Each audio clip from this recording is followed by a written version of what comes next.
celular.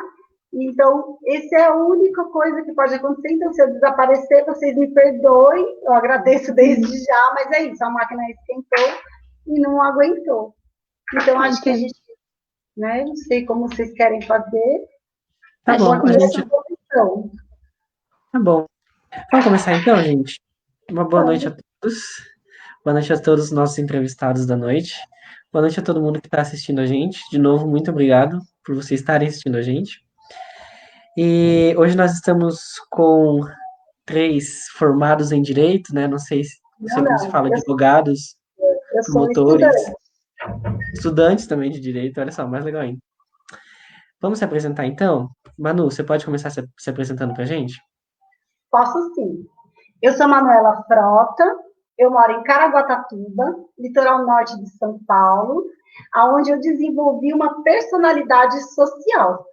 E por isso eu desenvolvi o interesse pelo direito, porque hoje eu opero no terceiro setor. Eu sou agricultora urbana, eu trabalho com a sociedade, promovendo educação política de base em hortas comunitárias.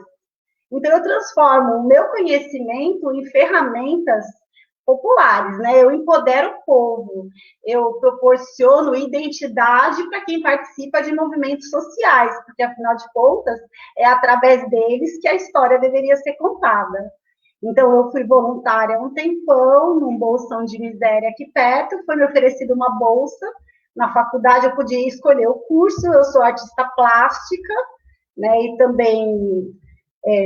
como sou agricultora, eu optei por me fortalecer e fortalecer o terceiro setor, que eu acredito na independência alimentar, né? Eu sou a favor da reforma agrária popular e também da mudança dos regimes, né? De trabalho, regime de cultivo, né? Então, é isso. Eu sou estudante de Direito, eu também me interesso muito pelo pensar, né? Eu gosto muito de filosofia, e eu aplico tudo isso na prática. Minha casa é uma casa, hoje a gente está caminhando para uma autossustentabilidade.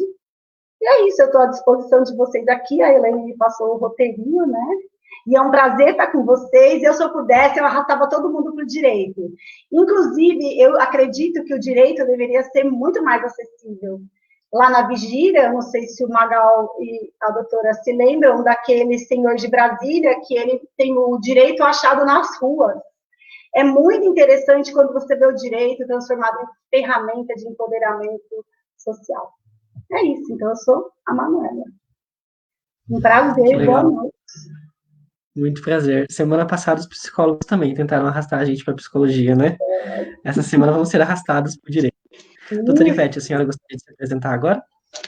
Sim, meu nome então é Ivete Caribé da Rocha. Eu me formei em 1976, portanto, eu tenho 44 anos de militância na área do direito, nunca parei, não estou ainda parada, estou com 69 anos e não parei.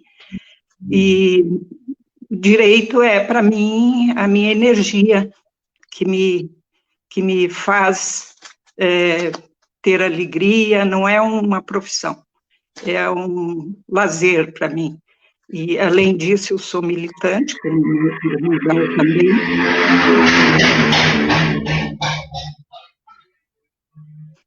Fundo musical tá bom. Eu moro na praia, né, gente? Então, eu vivo tudo o que vocês podem imaginar do absurdo total desse momento, do hiperindividualismo, da falta de visão do outro, eu vivo aqui. E é muito difícil, porque eu estou confinada na minha casa.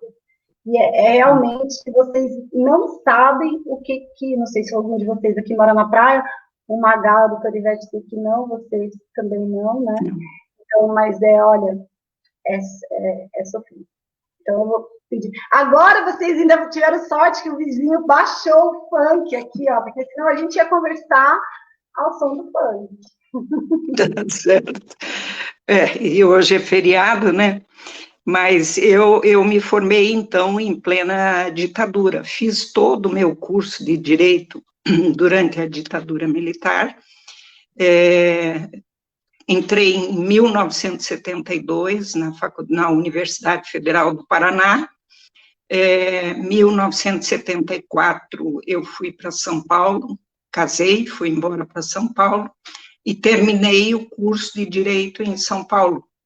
E quando eu estava aqui na faculdade, na Universidade Federal, a gente tinha um pouco da visão do que era a ditadura, mas quando eu fui para São Paulo, é que me abriu a visão do que era a ditadura militar, especialmente nos cursos das áreas de humanas, né? Direito, sociologia, né? Jornalismo.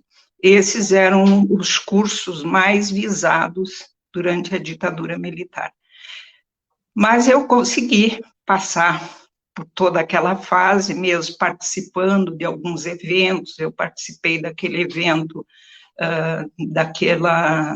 da morte do Herzog, que teve uma grande manifestação na Praça da Sé, não sei se vocês conhecem, mas a Praça da Sé ficou lotada, foi um culto ecumênico, promovido pelo Dom Paulo Arnes e por não me lembro agora o nome dele, que era israelita, e que puxaram essa manifestação, mesmo cercados pelos militares, eles cercaram a praça, mas essa manifestação foi o que permitiu o início da abertura para a democracia.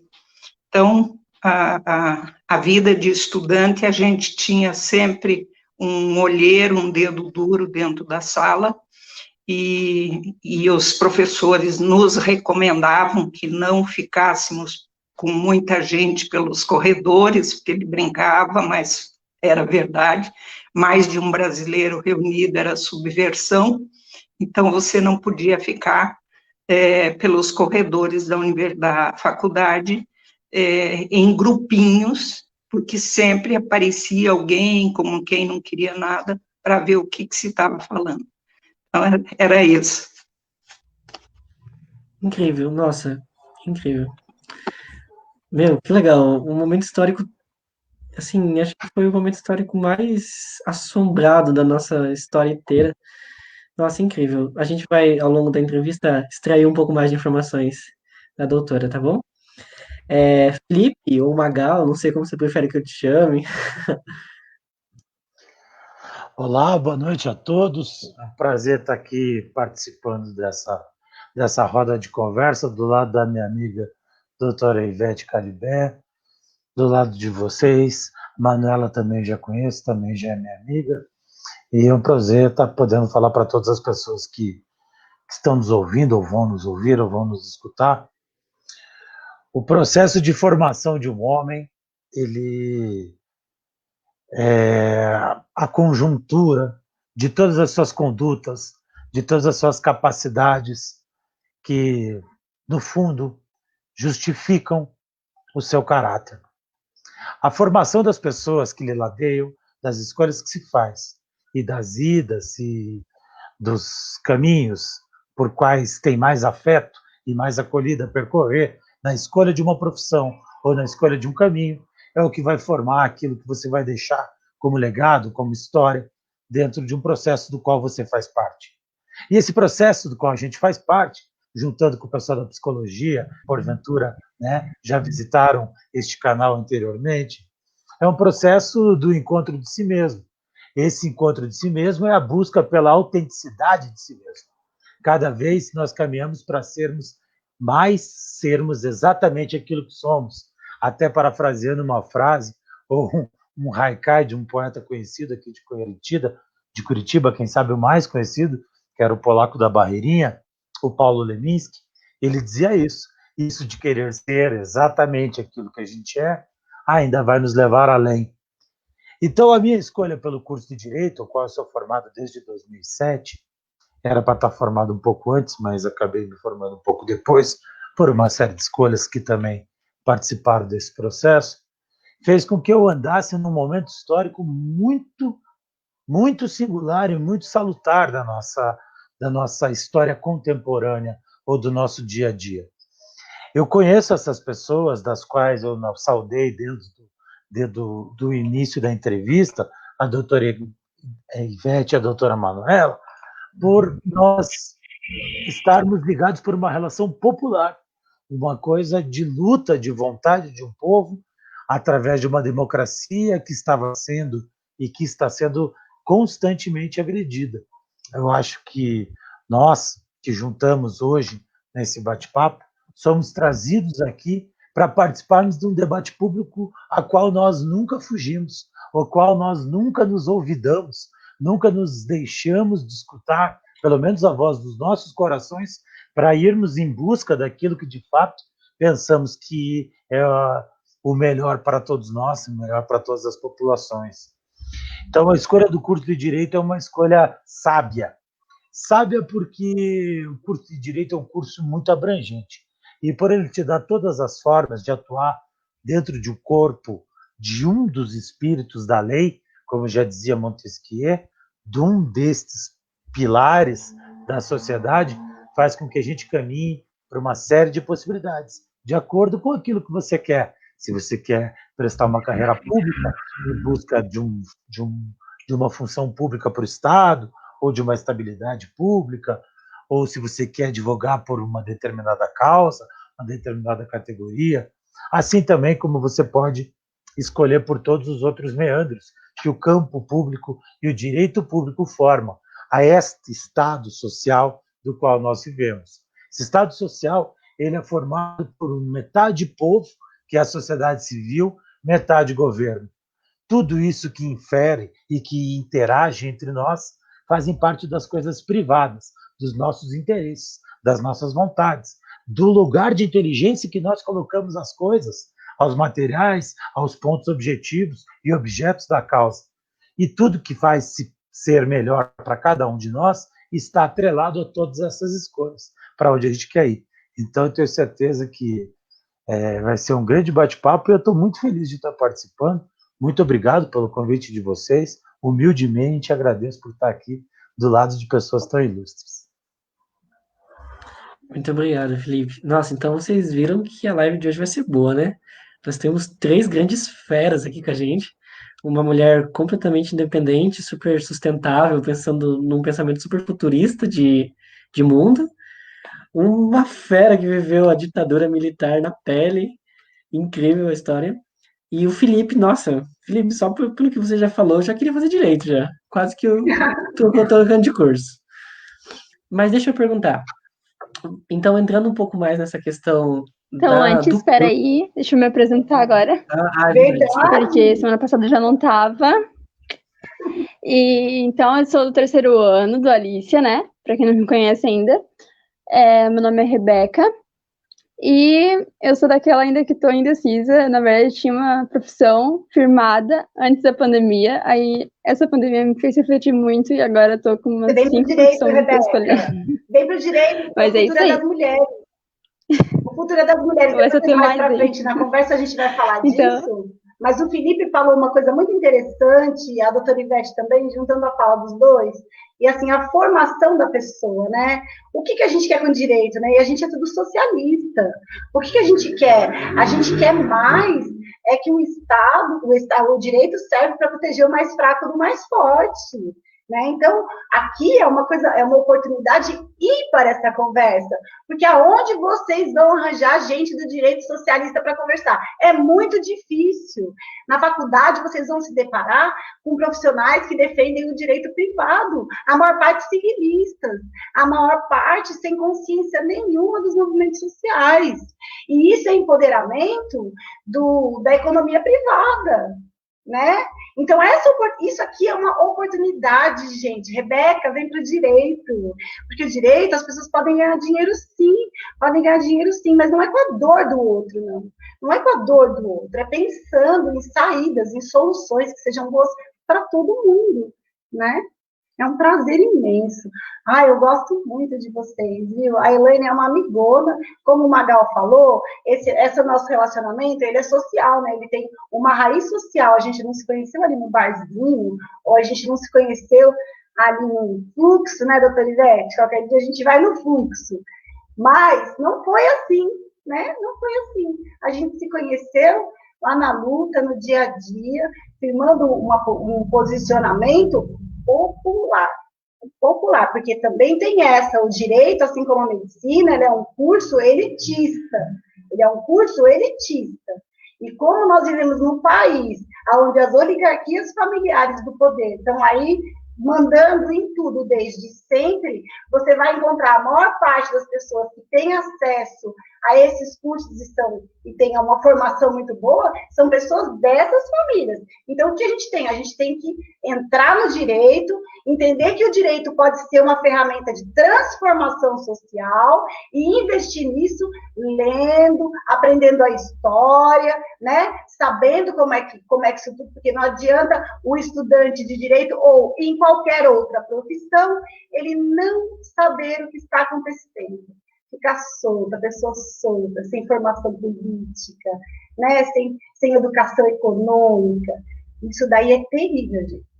Terrível. Eu falo demais, viu? Quem não falar, eu vou ocupando. Eu sou mulher, eu vou ocupando o lugar.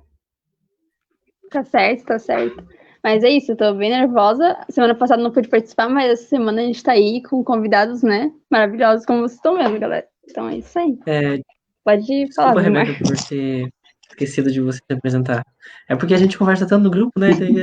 A Rebeca já é, tipo, normal pra mim. Deixa eu me apresentar, então, também, antes da gente seguir. Meu nome é Júnior. Eu faço faculdade de Engenharia de Alimentos na Universidade Federal do Paraná, onde a doutora Ivete é formada. Olha só, que coisa linda. E, gente, vamos entrar, então, no nosso assunto de hoje. Doutora Ivete, então, assim, Tá. o que a gente estuda no curso de Direito? Qual que é essa essência do curso de Direito? Olha, o curso de Direito, ele te dá, primeiramente, a Constituição Federal, que eu acho que é o principal do curso de Direito, apesar de hoje estar tão relegada à nossa Constituição, né? Tudo que lá nós temos, essa Constituição de 1988, que foi o marco final da ditadura militar, foi a Constituição, a promulgação dessa Constituição. E ela trouxe uma série de inovações, né? E que eu já era formada nesse período dessa nova Constituição. Eu estudei pela Constituição da ditadura militar. E era bastante complicado, porque quando você vai estudar um pouco da pirâmide ali, a pirâmide social, o professor tinha que ser um equilibrista, porque se ele falasse alguma coisa que os militares achassem que era de esquerda, eles acabavam perseguindo esse professor. Então, mas se estuda direito constitucional, direito civil, direito penal, processo civil, processo penal, né? Direito internacional, privado, e o direito internacional propriamente, né? Que são os tratados, as leis internacionais. Se estuda o direito administrativo, que vai influenciar na vida dos funcionários públicos, dos servidores em geral, né? Englobando os do judiciário, de todos os poderes. E você estuda direito tributário, né? O processo penal, que hoje é um tema que está muito em voga, porque com a Operação Lava Jato acabou ficando muito em voga o direito penal, processo penal, né, que foi totalmente vilipendiado com essa Operação Lava Jato, né? Então, depois nós podemos falar um pouquinho sobre isso, porque eu tenho, desde o início de 2014, eu tenho estudado e acompanhado o que foi a Operação Lava Jato, entendeu? Para a vida da sociedade brasileira, no que eles influenciaram na destruição de grandes empresas, na destruição de empregos, de tudo isso. Para isso, você tem que ter um pouquinho de noção da história, do Brasil, e eu, em 2014, nós terminamos, eu fiz parte da Comissão Estadual da Verdade do Paraná.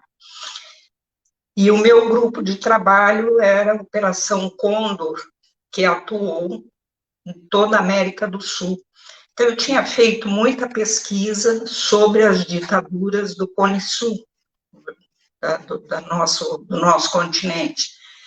E, com isso, quando iniciou a Operação Lava Jato, eu falava para alguns amigos, estão começando a formar um grupo para dar um golpe no Brasil.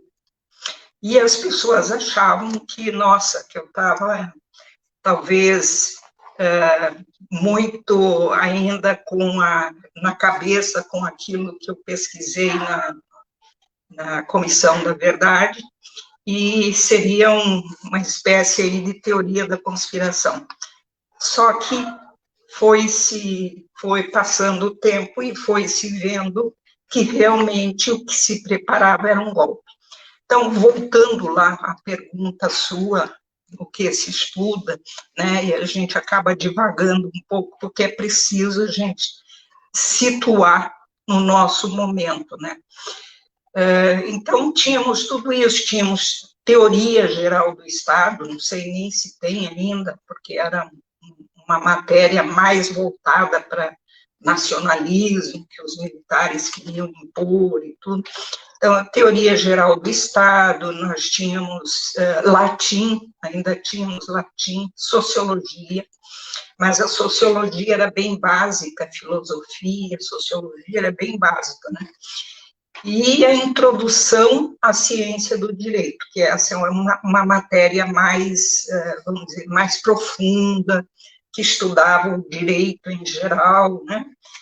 E, então, todas essas matérias, o primeiro ano a gente achava um pouquinho chato, vamos ficar entre nós, é um pouco chato, mas depois, a partir do segundo ano, que você já começa com direito civil, e você começa a ver que tem muito a ver com a sua vida, né, em todos os sentidos, né, e daí o direito penal, que também, né, é o dia a dia das pessoas, né, direito civil, direito penal, constitucional, é o dia a dia nosso todo. Aí a gente começa a gostar mais do curso.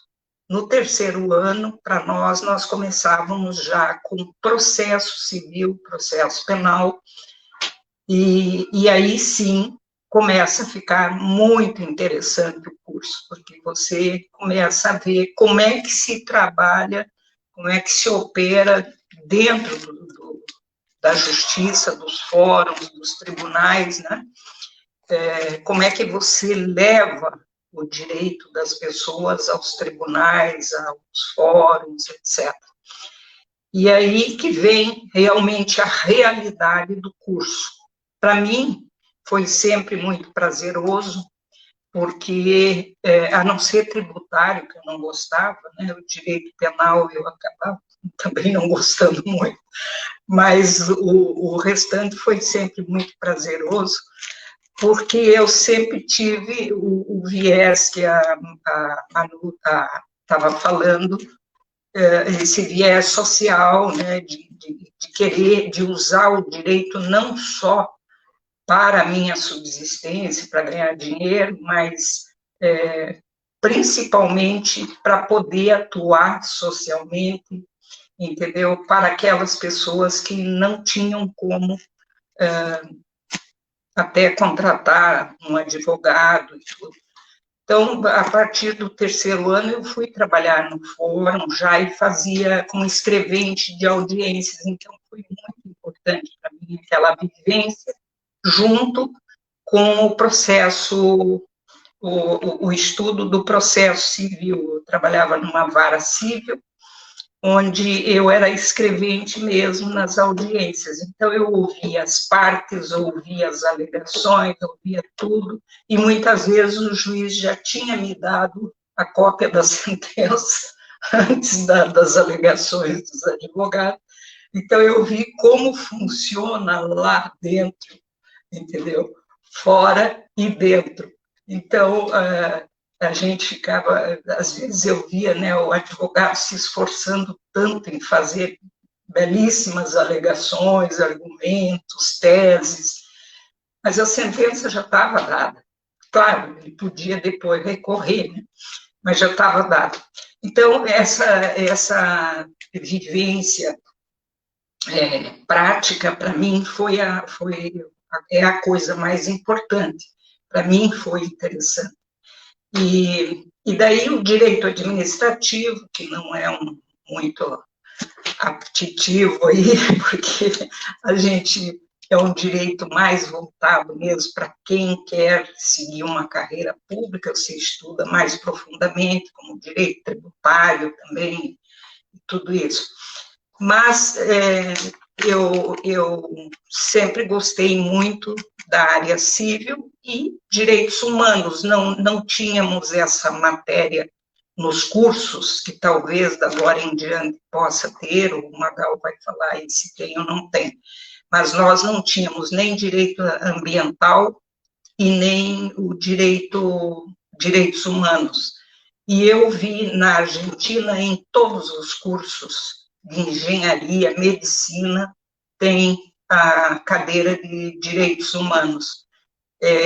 O que deveria ter aqui no Brasil, sempre, porque quando você vê a formação de juízes e promotores sem nenhuma noção de direitos humanos, sem nenhuma sensibilidade para a vida das pessoas, você vê o quanto faz falta essa cadeira de direitos humanos no Brasil. Então, basicamente, são essas matérias que se estuda, né? Agora, recentemente, nós temos o direito ambiental, né? Eu sempre gostei da área de regularização de terras, que a gente chama regularização fundiária, né? Então, uso capião, possessórias, etc. Então, eu fiz muito curso de extensão durante a faculdade, já ia fazendo esses cursos, porque não tinha essa matéria.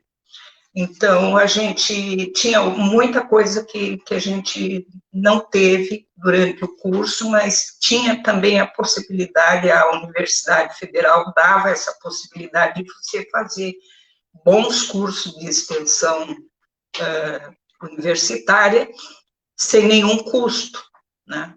Então, mas basicamente é isso aí, né? Importante é o direito constitucional, que é o primeiro de todos, né? E no mais, depois as pessoas vão vendo qual é a sua aptidão e vão para aquelas áreas que vê que é melhor para o seu ideal de vida, enfim. Né? Show. Então, né, como ela falou, ele é bem amplo, pelo jeito, né? Tem bastante coisa para estudar. E por ter bastante coisa para estudar, que eu vi que ela falou super bem, eu queria perguntar então para o Magal, quanto tempo tem o curso? Porque pelo jeito, né, é enorme, de tanto de coisa. E também queria perguntar na tua opinião, quais são as maiores dificuldades, assim, que você sentiu estudando o direito, no caso? Bom, olha só, eu acho que as pessoas têm que compreender que nenhum curso vai ser fácil, como nenhum dia do futuro vai ser fácil, como talvez nada na vida que importe vai ser fácil. Então, o aspecto da dificuldade, ela gera muito como um advérbio, Rebeca, de saber como que a gente vai acreditar, lidar com as relações pessoais de enfrentar o curso.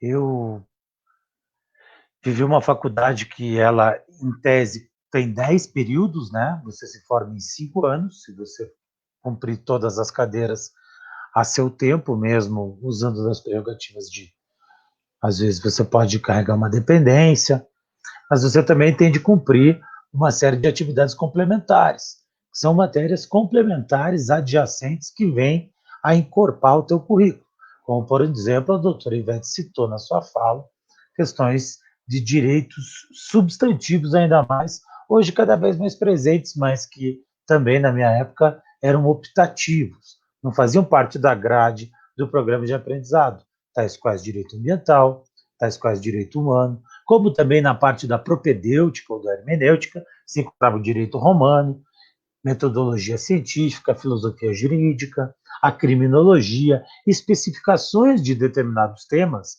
ou áreas para que vão levar para você cada vez um aprofundamento maior e mais campos para você optar. Eu, no meu caso, eu optei pelas matérias de propedêutica, as que fazem a base do processo de pensamento, aquilo que vão trabalhar a teoria daquilo que você vai conhecer. Isso fez com que eu me levasse a uma outra faculdade posteriormente. Não faculdade, fiz uma pós-graduação na Cátedra de Filosofia, com a qual saí de lá professor. Porque os meus interesses, ao fazer faculdade de Direito, não era trabalhar no Poder Judiciário, era trabalhar na academia. Mas não na academia. Eu gostaria de trabalhar com a educação do direito, que também foi citado pela doutora Ivete, ou também pela Manuela, como bases do pensamento humano e da formação do cidadão brasileiro, dentro das relações do direito administrativo, constitucional, da legislação e da Constituição, que é como uma árvore, que é como uma coluna vertebral, a qual nós todos tenhamos que estar abraçados. Existia um professor da qual eu era muito admirador, na época das bases do direito que estudava, chamado Conrad Ness, e ele falava que a gente tinha que ter uma vontade de constituir. A vontade de constituir é a vontade de se fazer como um público, um povo, uma comunidade, uma população, uma habitação que queira trabalhar em conjunto. Da minha forma de pensar, não existe forma de vida social cidadã dentro da nossa relação de trabalho, de vida, de escolha, de família, se não for algo coletivo, em que a gente possa ceder em alguns momentos, mas que a gente possa exigir em outros, que a gente possa albergar nossas garantias em algumas coisas e avançar por outras áreas, admitindo, respeitando, tolerando as diferenças, as interpretações contrárias, os contraditórios, todas essas coisas. Então, eu parti para a parte da filosofia. Eu fui ser pós-graduado em filosofia. E isso fez com que eu, por muito tempo, 6 anos, desse aula para o terceirão, que era, no fundo, o meu grande sonho. O sonho que eu tinha não havia ou não era necessariamente ligado a um curso de faculdade. Era um curso de faculdade, era uma vida, era um futuro, era amigos, era mais do que apenas um curso de faculdade. E eu achava que só ia encontrar aquilo se eu tivesse na frente de outros estudantes de terceiro ano do segundo grau para poder falar para eles. Foi a parte mais, ou uma das mais felizes da minha vida, onde tive vários resultados positivos. A melhor forma de você aprender é você estar ensinando. Quando você ensina, você precisa necessariamente se atualizar, necessariamente compreender as relações entre um e outro dentro de uma sala de aula, as peculiaridades de cada, a responsabilidade em que você leva uma palavra e o efeito que causa nela, a partir do momento que ela entra pelos seus ouvidos, atinge seu coração e se toca ou não toca, né? O seu sistema nervoso, sua identidade cognitiva, suas formas racionais. Então, veja, todo esse processo é um processo contínuo. E a gente é muito amaldiçoado com algumas coisas que sirva como dica para vocês, que é necessário vocês se descolarem um pouco. A ansiedade, a depressão, em momentos atuais, ainda são mais aparentes. Né? Nós vivemos em casa, numa época pandêmica, todos hiperinflacionados de informações através dos meios das nossas telas. Acordamos com as telas do celular, temos as telas de computador, as telas da televisão, todas essas telas nos hiperinflacionam de informação, o que nos promove mais conhecimento. Porém, contudo, nos causa maior confusão. A gente acaba chegando num estágio de não saber exatamente aquilo que a gente quer. Porque, no fundo, a gente só vai saber aquilo que a gente quer quando a gente souber exatamente aquilo que a gente é, ou quem a gente é. Esse processo do direito é um processo tão amplo que não é nada fácil, como nada na vida vai ser fácil, mas que vai te trazer grandes lucros futuros sobre quem você vai se conhecer posteriormente. Eu, na minha opinião, ela é apenas uma passagem, né, de um ser humano que está dando seu depoimento, está tendo a chance de depor aqui, testemunhalmente falando, que eu gosto mais de ser advogado do que eu gostava da faculdade de Direito. Eu adorava a universidade, eu adorava fazer daquela minha carteira não só aquele metro quadrado e viver tudo aquilo que poderia me dar a biblioteca, tudo aquilo que poderia me dar os outros cursos, tudo aquilo que poderia me dar a política estudantil, tudo aquilo que poderia me dar a associação atlética, tudo aquilo que poderia me dar a integração, os intercâmbios, os congressos, as palestras, os seminários que a gente vai se envolvendo. É um processo doloroso por a gente estar saindo da adolescência e indo para um período de maturação do corpo, ou das ideias, ou de firmeza para ter o que buscar. Mas, ao mesmo tempo, é o processo do reflorescimento daquilo que, de fato, você quer. E você vai encontrando uma série de pessoas no caminho, que também vão fazendo disso algo que seja mais companheiro, os grandes amigos, os grandes amores, as grandes verdades, as grandes descobertas, os grandes livros, os grandes discos, as grandes memórias, as grandes viagens, as grandes passagens, os grandes momentos que passei na minha vida, sem dúvida alguma, fizeram parte do ambiente acadêmico. Isso faz com que a gente coloque, leve adiante sempre o poder que existe dentro da educação, tão transformadora, não só individualmente, mas para uma série de pessoas. Se a gente opta pelo direito público ao invés do direito privado, faz disso apenas uma opção, como todos aqueles podem fazer, todos aqueles que se insurjam ao momento e ao tema e a tudo aquilo que lhe propor. Não sei o que é certo, eu faço aquilo que melhor me representa, me identifica, e pelo aquilo que acho que eu deva lutar. É um prazer eu poder encontrar no meio do caminho pessoas como a doutora Ivete, da qual eu já era amigo do filho dela, do Gustavo. Eu conheci o Gustavo antes da doutora Ivete, porque o Gustavo era amigo de um amigo meu que fazia outro curso na mesma faculdade, sabe? E por uma série de relações a gente vai conhecendo. E hoje nós somos muito companheiros e trabalhamos, lutamos por causas específicas, em alguns momentos, muito semelhantes. Prazer de saber que a gente está junto. E tudo isso a gente vai conquistar, e vocês também, e todos aqueles que estão nos ouvindo, também vão conquistar. O resto são todas as passagens daí que a gente vai contar, se porventura a gente for perguntado um dia, em qualquer momento. Mas, em sumo, o sumo, a essência, a ceia, acho que era mais ou menos por aí. Show, muito obrigado, Felipe. Deixa eu perguntar, doutora Ivete, a gente tinha outra pergunta agora no roteiro, mas tem vários comentários aparecendo sobre a história da senhora vivida no período de ditadura. Eu gostaria que a senhora falasse um pouquinho de como era o ambiente da universidade nesse período de ditadura, como se você tinha alguns conteúdos que eram restritos, se você tinha todos os livros acessíveis, como é que funcionava? Veja, o período da ditadura, cada sala de aula, a gente nunca via logo no início, mas no decorrer do ano a gente via que tinha um olheiro que ficava sempre anotando o que as pessoas perguntavam, o que o professor falava, portanto, a gente não tinha essa total liberdade de conversar como nós estamos conversando aqui, certo? Tinha temas que a gente não poderia discutir durante a aula, e o professor até ficava, às vezes, numa situação, numa saia justa, como a gente diz na gíria, porque era bastante difícil.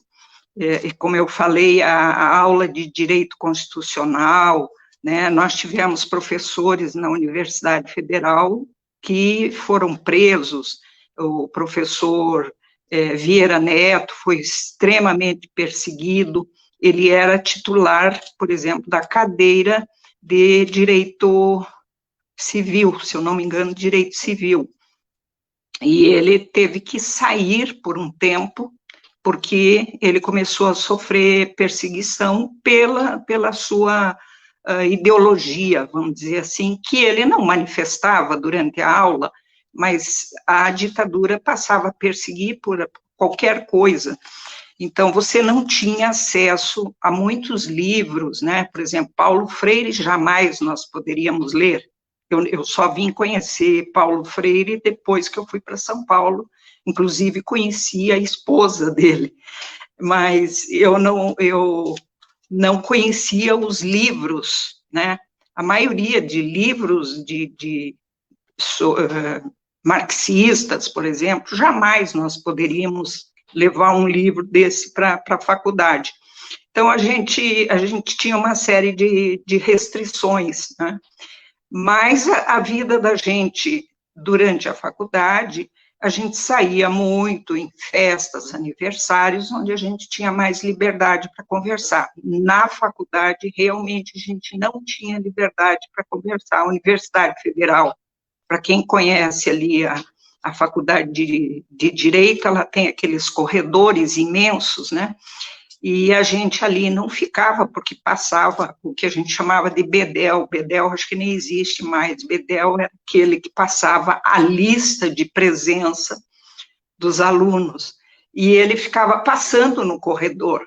Então, a gente já ficava falando de outros assuntos que não fossem assuntos políticos, e nós tínhamos alguns colegas que eram políticos, Alencar Furtado, o irmão do que foi deputado federal, inclusive foi cassado durante a ditadura, e a gente tinha essa restrição enorme, né? Mas o curso de Direito, eu esqueci de falar também do Direito do Trabalho, né? Nós tivemos excelentes professores, né, de Direito do Trabalho, que hoje também é um ramo do direito que está sendo desmontado, né? Depois de 2016, começou um desmonte na área trabalhista, e o direito do trabalho, para quem advoga somente no direito do trabalho, foi ficando mais difícil. Então, durante a ditadura, você tinha também alguns ramos do direito que eram bastante difíceis, né? Mas eu, por exemplo, hoje, o que eu tenho praticado bastante também é um direito internacional, porque eu trabalho com migrantes, é um trabalho voluntário que eu faço com migrantes e refugiados. Então, é isso que o direito, que eu acho bonito no direito, que ele te proporciona esse trabalho voluntário e que de grande repercussão, né? Não para o nosso orgulho próprio, mas como sociedade, a gente, eu acho que faz parte do juramento, inclusive, do advogado, é fazer esse trabalho para a sociedade. É uma espécie de retribuição daquilo que você recebeu. Eu estudei numa faculdade pública, terminei numa particular, mas o que me deu a grande formação foi a faculdade pública. Então, eu me acho na obrigação de devolver para a sociedade, de alguma maneira, aquilo que eu recebi. E eu jamais teria entrado na faculdade se não fosse assim, porque meus pais não tinham a menor condição de me pagar uma faculdade. Eu fui ter depois que eu casei, que, enfim, consegui, inclusive, trabalhar na mesma faculdade que eu estudava, eu trabalhava para poder terminar a faculdade. Mas eu, durante o período que eu estudei aqui na Universidade Federal, eu aprendi muito a base do direito. Os professores eram extremamente competentes, professores com uma formação humanística, que sofreram muito por essa formação humanística. Se tinha 2 ou 3 lá que a gente não gostava muito, mas, em geral, os professores que nós tínhamos eram professores, assim, que te abriam, inclusive, o escritório particular para que você fosse estudar, para você ir discutir direito, sabe? Então, era o amor pelo direito. Não era, nenhum dos meus colegas falava, eu quero fazer tal área do direito para ganhar dinheiro. Ninguém falava isso. Todo mundo tinha aquele sonho de fazer a faculdade porque gostava daquilo que escolheu, gostava do direito. Então, isso eu acho que é muito importante, sabe? E como vocês estavam falando, acho que a Rebeca falou, né? Quantas coisas, quantos ramos do direito você tem. O que é um ramo maravilhoso, a carreira diplomática, né? Que permite ao advogado fazer, né? Claro, você tem que fazer vários cursos no Instituto Rio Branco. Eu já influenciei o filho de uma prima minha, que hoje é diplomata. Eu influenciei ele porque era meu sonho. Só que eu não tinha dinheiro para estudar, tinha que, na época, falar pelo menos 2 línguas estrangeiras, e eu não tinha essa condição, porque tinha que trabalhar também. Então, ele acabou ouvindo essas minhas histórias de Pablo Neruda, né, como era a vida do Pablo Neruda, como diplomata que ele foi.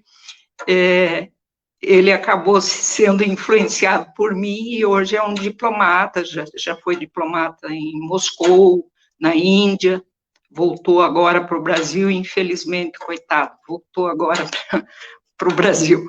Mas, então, eu vejo, assim, o direito tem tantas, e está no ramo do direito internacional, né, hoje você tem os contratos internacionais, se quiser partir para a área de ganhar dinheiro e ter um outro mundo, você parte para o direito internacional, que hoje você tem, não só na parte comercial, né? Você tem todos os tribunais internacionais, enfim, é um campo enorme, vasto, o do direito. Então, eu sou entusiasta também. Se puder, eu puxo todos os estudantes para fazer direito. Não sei se eu satisfiz aí com as minhas respostas. É perfeito, eu acho que muita gente queria saber, né? Eles estavam comentando ali, estavam falando nos comentários, e acho que sim, né? Abriu bastante leque, assim, mostrou para eles mais, com certeza. E tem história para contar, né? Meu senhor do céu. Esse é um momento que eu acredito que foi bem difícil. Hoje, né? Bem amplo, bem mais fácil. E tá aí, né? Ela tá trazendo todo mundo. Claro que não tem tempo também, né? A pessoa é nova, só pode de novo começar. Não, né? Ali, ela é uma prova, começou depois de casada, né? Porque não tinha oportunidade antes. Mas é isso aí. Tem vários professores, eu acredito, assistindo a gente, né? Quem sabe é o sonho deles também, futuramente. Tá aí, né? Então, pegando o gancho, eu queria fazer uma pergunta. O que é o curso da UB? O exame da UB? Curso não, o exame. Se vocês puderem responder pra gente, que eu acredito também que é bem importante para quem faz direito, né? E podem responder, né? Magal? Posso? Bom, o curso de Direito, ele tem essa aprovação final, né? Você, se porventura for seguir a carreira da advocacia, você obrigatoriamente deve passar pela prova da OAB, que é uma prova extensa, ampla, falando sobre todas as áreas que você estudou durante 5 anos. Ela é composta de 2 fases. A primeira fase é objetiva, da qual você tem que acertar no mínimo 50% das questões. E aí a segunda fase é essa parte subjetiva, ou seja, específica, da qual você pode escolher uma das áreas para responder perguntas subjetivas e terminar fazendo um pedido ou um recurso ou uma peça processual, né? É necessário saber que o curso do Direito ele é teórico, porém é só vivendo a prática que você consegue colocar todo aquele arcabouço literário do qual você fez absorção durante os anos, para saber como que a vida é, ou como que você pode colocar isso na vida prática, né? Dentro dessas áreas específicas que a segunda fase pede ou prova, você pode escolher entre direito do trabalho, entre direito civil, entre direito penal, entre direito tributário ou entre direito público, que abrange as matérias de direito constitucional e de direito administrativo. Tudo isso é bem interligado dentro dessa prova da OAB. Ela é uma prova difícil, ela tem um percentual de aprovação em torno de 10% a partir do momento, e você não pode advogar sem ela. Você só pode advogar a partir do momento que você é inscrito na Ordem dos Advogados do Brasil. Até então, você torna-se bacharel no curso de Direito, o que uma coisa que te limita muito pelas todas as armas que você sai da faculdade. Então é necessário que você opte por algum tipo de execução dessas coisas, seja por um concurso público, né, dentro do Ministério Público, dentro da magistratura, dentro de uma delegacia de polícia, dentro do, como a professora Ivete citou, o Instituto Rio Branco, ou todos os outros cursos, todos os outros concursos que todas as instituições lhe promovem, né, aqui e fora do país, dependendo da conveniência dos certificados, dos diplomas do que você vai fazer. Então, a prova da OAB é uma prova da qual você precisa de preparação, você não pode estar não preparado para fazer essa prova, ela é uma prova que exige bastante do candidato, porém também não é um monstro de 7 cabeças, você consegue fazer ela com bastante autonomia se você lançou um olhar inteligente e amplo para a faculdade que você fez, né? Tem um limite de nota para... Lembrando... Opa! Tem um limite... Desculpa, lembrando só, Magal, que a segunda fase ela é mais prática, né? Porque é uma peça. Isso. São a segunda fase 5 questões, né? Você tem que 5 dissertativa e uma peça processual. Isso. Né? Como se você... Você tem que responder, né, extensivamente 5 questões e fazer essa peça processual diante de um tempo. É isso. Nós vamos para a nossa última pergunta do curso de Direito, depois a gente vai para um pouco... Aproveitar que nós temos 2 profissionais de Direito, falar um pouquinho sobre democracia do Brasil, um pouco de como está o nosso país. Mas antes disso, eu gostaria de perguntar para a doutora Ivete se a pessoa que faz Direito, ela tem que ter alguma característica específica? Ela tem que gostar muito de ler? Ou ela tem que ser boa em interpretação de texto? Como é que funciona? Olha, eu ia falar sobre isso. Acho que uma coisa é fundamental, talvez para qualquer curso, mas direito é fundamental que você tenha muita leitura, sabe? Isso foi uma coisa que eu, desde criança, eu gostava muito de ler. E, felizmente, eu fiz o que a gente chamava de clássico, né? Fiz o ginasial na época e o clássico no Colégio Estadual do Paraná, que era considerado, eu acho que ainda hoje um dos melhores do sul do Brasil. E nós tínhamos uma biblioteca enorme no Colégio Estadual do Paraná, onde todos os dias eu levava para casa um livro emprestado. Então, eu li Machado de Assis, eu li tudo que imaginar, Érico Veríssimo, todos os clássicos aí da literatura brasileira eu li, e você vai começando a trabalhar tudo isso e a sua redação, porque nada substitui a leitura de livros mesmo, porque hoje a gente tem eu vejo meus netos, é tudo no computador, né? Mas a leitura do livro, ela te dá uma base para você escrever que nada substitui. Então, você tem que ter leitura, sabe? Porque senão você não passa nem no exame da OAB, que nós estávamos falando aí, e nem em concurso público, porque a área de humanas, ela requer que você saiba escrever bem, né? Então, eu penso que, assim, a primeira coisa é a leitura realmente, sabe? É o meu conselho. Muita leitura de qualquer tipo, mas de bons escritores, né? Que você te dê uma boa base naquilo que você vai seguir no seu futuro. Então, essa é a meu principal conselho. E depois, na área do direito, é claro, aí você vai ver os livros técnicos, né? Tudo que você, a área que você vê que você tem mais tendência, né? Que você queira seguir, você vai ler mais direcionado para aquela área.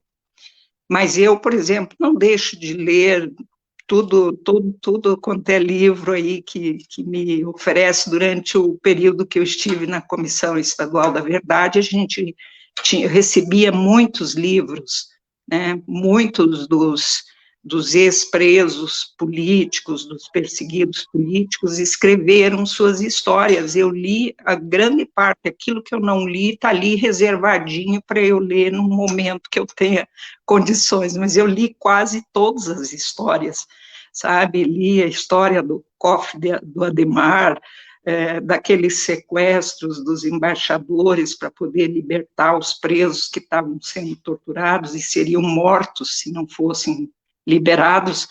Eu li a história porque ela acaba tendo um envolvimento com o direito, seja a área de direitos humanos, que eu atuo bastante, né, seja a própria área de direito internacional, porque quase todos eles pediram refúgio ou asilo político lá fora. Então, essa leitura eu fiz demais da conta. Então, a gente não deve nunca deixar de fazer a leitura, de praticar. Esse é um melhor conselho. Show. Então, né, precisa de leitura, e se não gosta de ler, no curso vai ler bastante. Então, tá. Antes de terminar, então, eu queria fazer a última pergunta para vocês. Pode ser o Magal responder, então, porque faz tempo que ele não fala nada. Então, é assim, ó. Hoje é dia 7 de setembro, né? E também é o dia da manifestação popular que acontece desde 1998, que nem a doutora Ivete tinha falado antes. Isso aí, né? E é chamado, então, o grito. Então, eu queria que ele falasse um pouquinho mais, né? Que nem ela já comentou no começo. Acho que foi a primeira questão, a segunda questão que ela já falou, porque provavelmente é uma manifestação que importa muito. E eu queria que o Magal, então, falasse um pouco sobre isso. Bom, vejam, a gente passa por um momento de rompimento das instituições, de rompimento do contrato social público firmado através da Constituição de 88. Isso acontece de um tempo para cá, por uma série de motivos, uma série de razões que talvez a gente não possa ter tempo suficiente para exprimir ou para resgatar isso de uma maneira mais nítida. Porém, a gente sabe que existe um processo de desconstrução da soberania nacional por uma série de motivos, né? Ele acontece de um viés econômico, ele acontece dentro de um viés social e ele acontece dentro de um viés institucional, dentro de um viés que caracteriza por choques e enfrentamentos dentro dos poderes da República. É necessário que as pessoas, aquelas que detêm o poder de almejar e lançar olhos futuros com maior veemência, fruto das suas idades que ainda têm tudo para ganhar, ou toda a vida para ganhar, ou todo mundo para ganhar, que se vejam alçadas dentro de um teor de responsabilidade do levantamento, dessas instituições e desses processos todos. As manifestações sociais que acontecem de diversas instituições, ou maneiras, ou movimentos sociais, são caracterizadas por choques e rompimentos do Estado democrático de direito e do rompimento dos princípios constitucionais. Os princípios constitucionais estão elencados dentro do artigo 37 da nossa Constituição. É lá que você vai encontrar os princípios norteadores de uma república. E é essa república que a gente precisa defender. Por mais que ela tenha uma série de percalços, durezas, dificuldades, erros, condutas específicas sociais que são reprimíveis, que são malditas por parte da população, a gente não pode romper o seio constitucional, o seio público. O seio público é formado pela junção de poderes, e o verdadeiro poder, o real poder, vem da sociedade civil, da sociedade que transforma as coisas. É só através do povo, é só através do trabalhador, é só através do comerciante, é só através dos serviços prestados, é só através das instituições colocadas a cargo do povo institucionalizar, fazer, gerir, burocratizar, crescer, progredir, andar, que a gente vai conseguir ter chances. Para onde a gente caminha? Costumava eu, nas minhas aulas de filosofia, em outrora, dizer sempre sobre uma situação daquele que eu carrego sempre na mente e no coração, um historiador, poeta, literário uruguaio de nome Eduardo Galeano. Aqueles que ainda não tiveram conhecimento ou nem contato com ele, tomem nota para ler sua obra-prima, chamado As Veias Abertas da América Latina. É o princípio formador, é a Bíblia de todo o coração latino-americano. Nós temos que ter a sensibilidade de localização de quem somos e de onde estamos para saber para onde partiremos.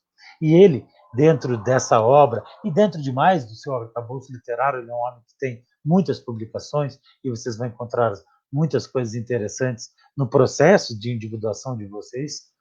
Uma coisa que ele falava a respeito da utopia. E a utopia talvez seja algo mais importante da gente seguir para uma vida acadêmica e para uma vida de um futuro que vale a pena ler, trabalhar, fazer alguma coisa para o futuro. A utopia, dizia Galeano, que era exatamente aquilo que ficava como aquele feixe horizontal quando nós olhamos o horizonte. Quando nós colocamos nossos olhos na janela e vemos o horizonte lá no fundo, é exatamente aquele ponto marcado em que a nossa visão parar, que a gente tem que caminhar para ali. E quanto mais a gente caminhar naquele sentido, mais aquilo vai ficar longe da gente. E tudo aquilo serve apenas para um motivo. A utopia serve, assim como o horizonte, para andarmos e caminharmos para frente. É por isso que nós não trabalhamos com os resultados próprios ou materiais daquilo que somos de uma maneira pragmática, objetiva ou simplista. Mas nós caminhamos por aquilo que ainda nem existe. Eu trabalho por uma democracia que ainda não existiu, por um futuro tão maravilhoso que ainda nem se formou, por uma parcela do público, do povo, que se abrace, que se almeje, que se agigante numa coisa que talvez ainda não tenha acontecido, mas muita coisa aconteceu. E essas coisas têm que ser resgatadas. Isso tudo tem que ser sempre levado em consideração se a gente quiser saber para onde que a gente vai. E a gente vai sempre, não é nem para frente, é para uma frente enorme, é agigantada. Não podemos perder duas coisas, pelo menos eu aprendi isso dentro da faculdade de Direito. Nem a ambição dos nossos sonhos, porque nós somos os tamanhos dos nossos sonhos, e jamais, em momento algum, nunca, em hipótese alguma, nós podemos perder o nosso poder de indignação. Se a gente perder nosso poder de indignação, a gente vai se acostumar e naturalizar todos os problemas sociais que nós temos. Eu tenho certeza que na cidade ou perto da onde mora a Rebeca, da onde mora o Júnior, da onde mora a Ivete, todos aqueles que estão escutando, existem pessoas que moram em condições muito mais desprivilegiadas que as nossas. Não tem como a gente fazer um contrato social em que não envolva todos.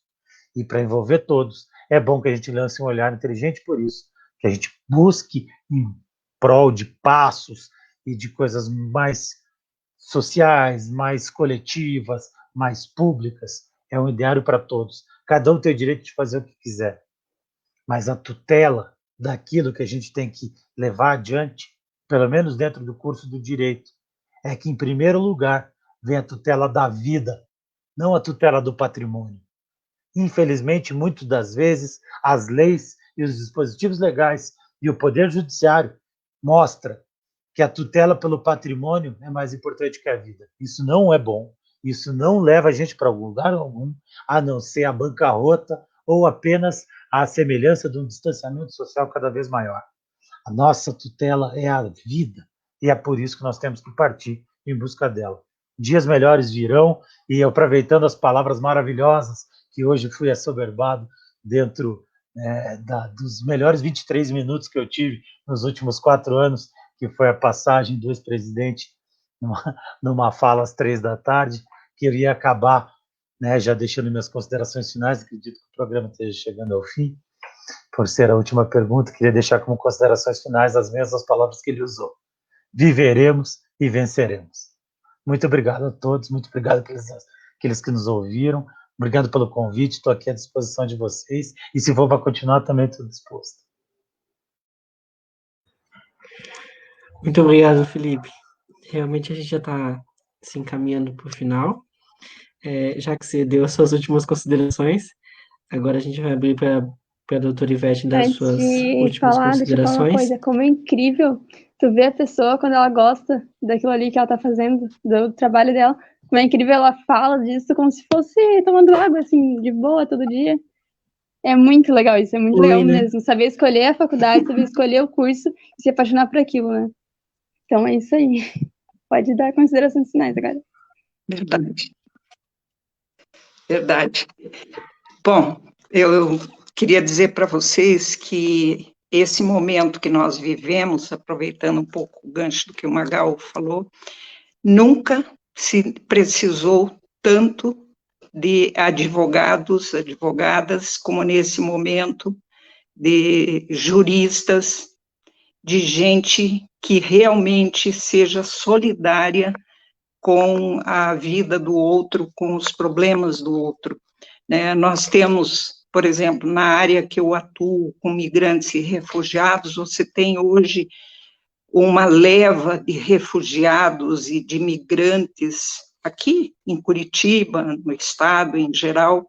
O mundo está cheio de migrantes, pelos conflitos, pelas guerras, pelas questões ambientais, enfim, pela miséria, E nós aqui em Curitiba temos muitos africanos, temos muitos haitianos e venezuelanos, por último. Então, eu vejo, assim, que o direito hoje, e com todas as violações que têm acontecido, você falava do grito dos excluídos, esse ano ele trata do preconceito, da miséria do preconceito e da insegurança, das grandes violações, praticadas por policiais, enfim, por uma leva aí de ódio que se instalou dentro do país, Então, nunca a gente precisou tanto dos advogados, Eu faço parte de um coletivo chamado Advogadas e Advogados pela Democracia. O Magal, de vez em quando, também atua aí junto com a gente, e a gente tem períodos que fica de plantão, porque temos muitas questões para atender, muitas vezes na calada da noite, no amanhecer, são pessoas pedindo socorro, porque estão sendo violadas nos seus direitos, e aí há necessidade de um advogado, aquela carteirinha que nós recebemos lá da OAB, que nos dá o direito de ir até na casa do juiz, na casa do delegado, para poder, às vezes, evitar uma violência maior contra as pessoas. Então, nesse sentido, é que eu digo que eu tenho muita fé, muita esperança em vocês, na juventude que está aí, que venha também a fazer parte desse nosso time, de que a gente precisa trabalhar para restaurar tudo aquilo que nós perdemos. Nós perdemos muitas coisas nesses últimos anos, a partir do golpe de 2016. E foi um golpe que veio preparado lá de fora, como foi em 64. As pessoas acham que é teoria da conspiração, mas de jeito nenhum, porque nós tivemos, durante a nossa participação na Comissão Estadual da Verdade, recebemos, logo no início, uma grande quantidade de documentos dos Estados Unidos, de órgãos de informações, dos Estados Unidos, que eles chamam de documentos desclassificados, que de 20 em 20 anos eles entregam para os países que sofreram com aquelas interferências feitas por eles. E, no caso, o golpe de 64, eles reconhecem, há um filme que está no YouTube, vocês devem ver, O Dia que Durou 21 Anos, em que o embaixador que estava no Brasil, Lincoln Gordon, ele fala claramente sobre a interferência norte-americana que foi financiado o golpe lá. 2016 foi a mesma coisa, eu dizia que eu já sabia que ia ter um golpe, porque foi igual o de 64. Então, depois desse golpe de 2016, nós estamos vivendo um período que já não é mais uma democracia como nós vivíamos antes. Então, precisamos de vocês, jovens, ficarem atentos. A juventude em 64 foi muito importante para restaurar a democracia. Os estudantes, os operários, os trabalhadores, mas os estudantes foram os primeiros que saíram para as ruas. Então, precisamos ter essa consciência política. Quem está na área de direito tem que ter essa consciência política e ler e entender o que está acontecendo, né? E, enfim, eu também quero agradecer muito a vocês, eu gosto muito de dialogar com jovens, é muito difícil ter jovens interessados, então quero agradecer muito a vocês e dizer que eu fico à disposição sempre que vocês quiserem bater um papo, tá? Muito obrigada. Muito show. Pode falar, Vilmar. Te cortei, eu acho. Então, eu gostaria de agradecer a doutora Ivete pela fala incrível que a senhora fez em todas as perguntas. Ao Felipe também pelas falas enriquecedoras que ele deu em todas as perguntas que nós fizemos, né, Rebeca? A Manu também, que ela caiu e ela não conseguiu voltar, mas Manu, muito obrigado por você ter colaborado com a gente. Rebeca, você quer dizer mais alguma coisa? A princípio é isso, né? Só queria falar pro pessoal que tá assistindo a gente ainda, que a gente também tava transmitindo, então, no canal da escola, lá no YouTube, e queria pedir pro pessoal aí pra seguir lá no Instagram, que a gente tá com o Instagram novo, então agora não tem muita postagem ainda, mas vão lá e comecem a seguir, porque a gente vai estar sempre atualizando lá, pra daí acontecer aqui no Facebook, né, Mar?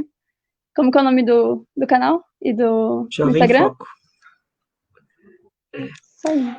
Então, peçam que vocês sigam lá, que a gente sempre vai estar postando as pessoas que são da semana, as profissões que vão estar, porque eu acredito que é interessante para todo mundo, que nem agora foi direito, e é uma profissão que eu acredito que tem muita gente interessada, porque eu lembro na minha sala, era umas 2, 3 pessoas, e de 15 alunos, pensa, 3 pessoas em direito já é bastante, né?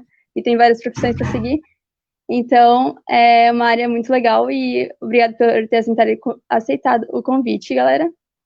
E é isso aí, eu fico por aqui. Pode falar, Vilmar. Então, certo, semana que vem a gente se encontra nesse mesmo horário, às 7 horas da noite. Muito obrigado a todos que assistiram, muito obrigado de novo aos profissionais. E tchau, gente. Até mais.